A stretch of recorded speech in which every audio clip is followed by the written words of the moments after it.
محترم ناظرین، یہ حدیث ایک بار ضرور سن لیجئے گا۔ بسم اللہ الرحمن الرحیم۔ السلام علیکم۔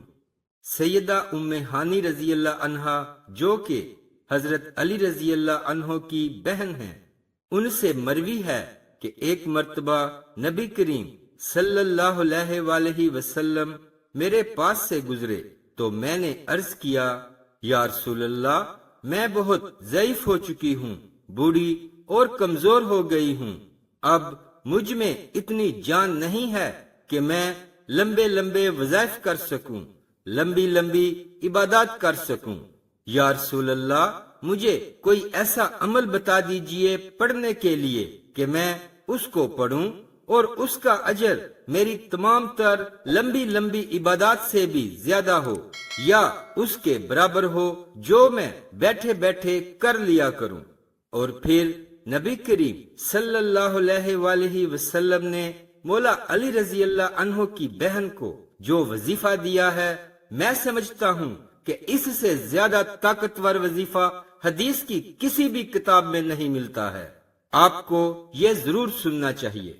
نبی کریم صلی اللہ علیہ وآلہ وسلم نے ارشاد فرمایا، اے ام ہانی، اگر تم روزانہ 100 مرتبہ سبحان اللہ پڑھ لیا کرو تو تمہیں اولاد اسماعیل میں سے 100 غلام آزاد کرنے کے برابر ثواب ملے گا۔ اور یاد رہے کہ اگر آپ ایک روزے کو توڑتے ہیں تو ایک غلام آزاد کرنے کا کفارہ ادا کرنا پڑتا ہے، اور یہاں پر 100 غلام آزاد کرنے کی بات ہو رہی ہے۔ سبحان اللہ۔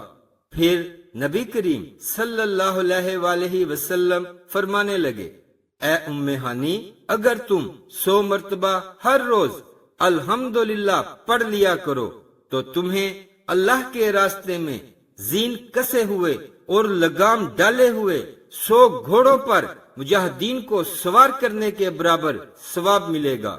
اور اے ام ہانی، اگر تم روزانہ 100 مرتبہ اللہ اکبر پڑھ لیا کرو تو تمہیں 100 اونٹ اللہ کی راہ میں قربان کرنے کے برابر ثواب ملے گا۔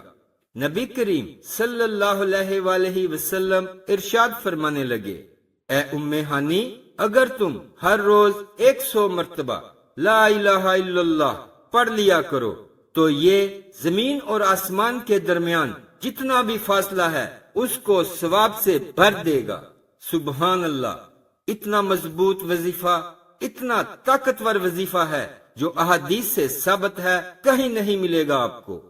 اس کے علاوہ ایک اور وظیفہ ایسا ہے جس کے بارے میں نبی کریم صلی اللہ علیہ وآلہ وسلم نے ارشاد فرمایا کہ جو بھی شخص حضرت یونس علیہ السلام کی دعا سے اللہ تعالیٰ کی طرف متوجہ ہوا، اللہ تعالیٰ اس کو کبھی بھی محروم نہیں لوٹائے گا۔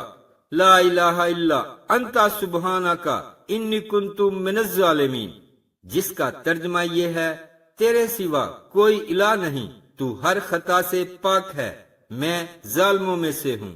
یہ سید الاستغفار ہے جو آیت کریمہ کے نام سے بھی جانی جاتی ہے، اور میں سمجھتا ہوں کہ دنیا میں اپنی کمزوری اپنے رب کے سامنے رکھ کر مانگنے کے یہ بہترین الفاظ ہیں۔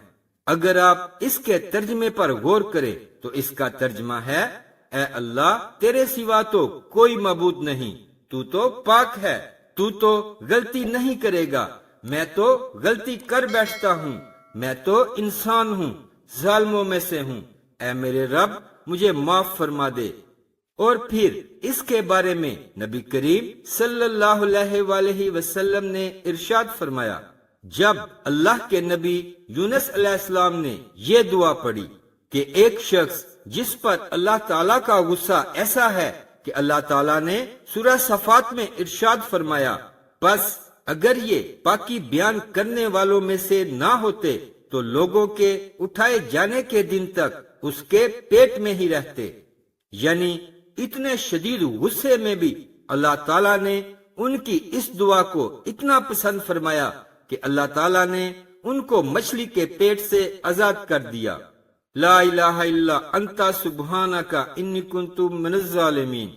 ان وظائف کو زیادہ سے زیادہ شیئر کر دیجئے گا تاکہ سب مسلمان بھائیوں اور بہنوں کا بھلا ہو۔ اسلامک ویڈیوز کے لیے سبسکرائب کریں اور ساتھ بیل کے بٹن کو بھی پریس کر دیں۔